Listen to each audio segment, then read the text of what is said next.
Everyone, this is Shivangi. Welcome to Shiv classes. इस video में हम डिस्कस करने वाले हैं MSc 007 के इम्पॉर्टेंट क्वेश्चन जो आपके जून टर्म एंड एग्ज़ाम में आ सकते हैं। तो पहला जो क्वेश्चन है ये आपका भुगतान शेष से रिलेटेड है। ठीक है, तो ये बहुत इंपॉर्टेंट क्वेश्चन है। MSc 07 में ये हमेशा रिपीट हुआ है। अगर आपको अपने इग्नू की बुक्स में, हेल्प बुक में नहीं समझ में आता तो ये जो पूरा है भुगतान शेष में अधिशेष या घाटे से क्या अभिप्राय है, स्वायत्त और समंजकारी प्रवाह क्या है, पूरा जो BOP है आपको, जो आपकी 12th क्लास की माइक्रो थी समष्टि अर्थशास्त्र, उसमें आपको मिल जाएगा पूरा टॉपिक। ठीक है, तो वहाँ से आप इसे कवर कर सकते हैं। संरक्षणवाद बताना है और सीमा शुल्क और गैर शुल्क में भेद बताना है। तो संरक्षणवाद को इंग्लिश में बोलते हैं प्रोटेक्शनिज्म।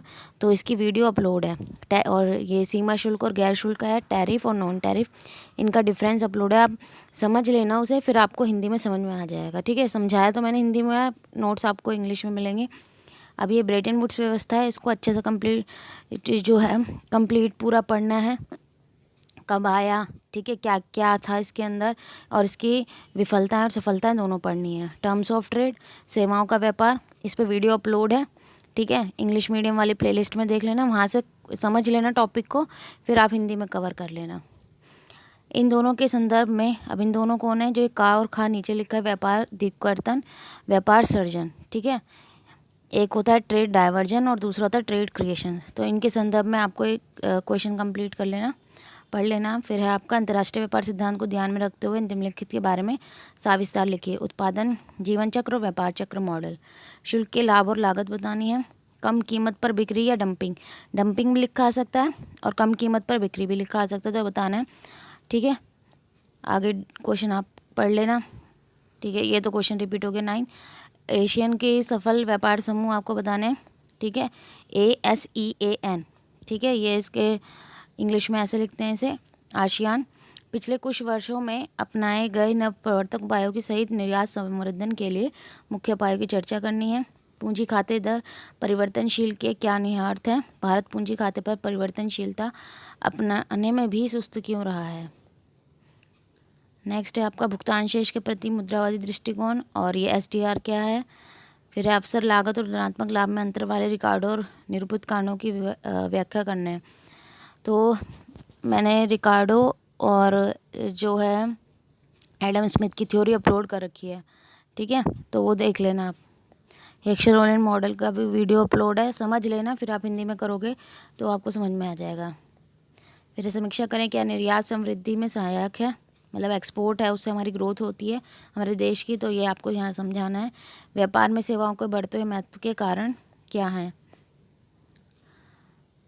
फिर आ गया प्रभावी प्रतिक्षण दर से क्या अभिप्राय है, क्या निहितार्थ होंगे यदि प्रतिक्षण दर कैसी हो, मौद्रिक प्रतिक्षण दर के समान हो, अधिक हो या ऋणात्मक हो।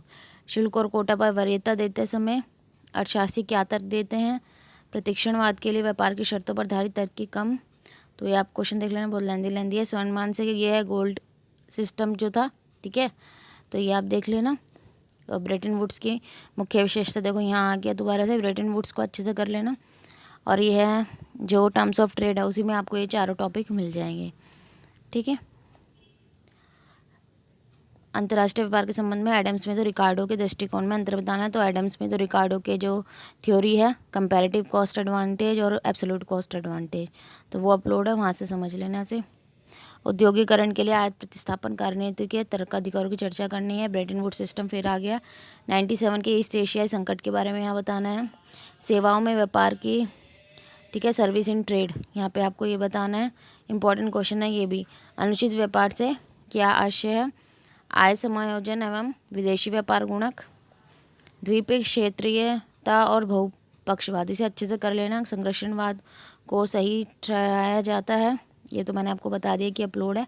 भारत के भुगतान संतुलन में हाल ही प्रवृत्तियों की जांच कीजिए। व्यापार नीति सुधारों ने हमारे भुगतान संतुलनों को किस हद तक प्रभावित किया है। यूरोपियन महासंघ के गठन और समृद्धि की व्याख्या करनी है। भारत के उस भुगतान शेष संकट के मुख्य कारण बताओ जिनसे विदेशों को 1991 में सुधार करने पड़े थे। विश्व व्यापार संगठन में भारत संबंधित कौन से मुद्दे विचाराधीन है। हेक्सर-रोलेंड प्रतिमान में दोनों देशों में समान प्रौद्योगिकी और पूर्ण वही है, तो आप देख लेना। हेक्सर-रोलेंड मॉडल है।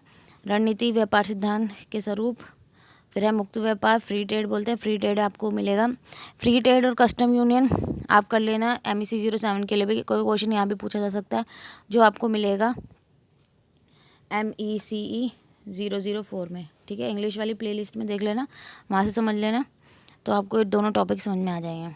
व्यापार की शर्तों की संकल्पना करनी है, अभी आप देख लेना, ठीक है। अभी इसमें है विनिमय दर के यहाँ पे बनाना है गुण और दोष, तो फिक्स्ड और फ्लेक्सिबल एक्सचेंज रेट, ये विनिमय दर, ठीक है। स्थिर विनिमय दर, नम्य विनिमय दर, तो जो एक्सचेंज रेट वाला टॉपिक है ये भी आपको 12th की जो समष्टि अर्थशास्त्र है वहाँ आपको मिल जाएगा, ठीक है। विनिमय दर वाला चैप्टर जो है वहाँ से आप इसे कवर कर सकते हैं पूरे क्वेश्चन को। बड़े देश आयात पर शुल्क बाधाएं लगाकर किस प्रकार लाभान्वित हो सकते हैं, ये समझाना है।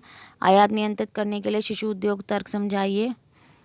आगे आप पढ़ लेना, बस ये आपके लास्ट क्वेश्चन थे, तो इन क्वेश्चंस को अच्छे से कर लेना एग्ज़ाम के लिए। Thank you.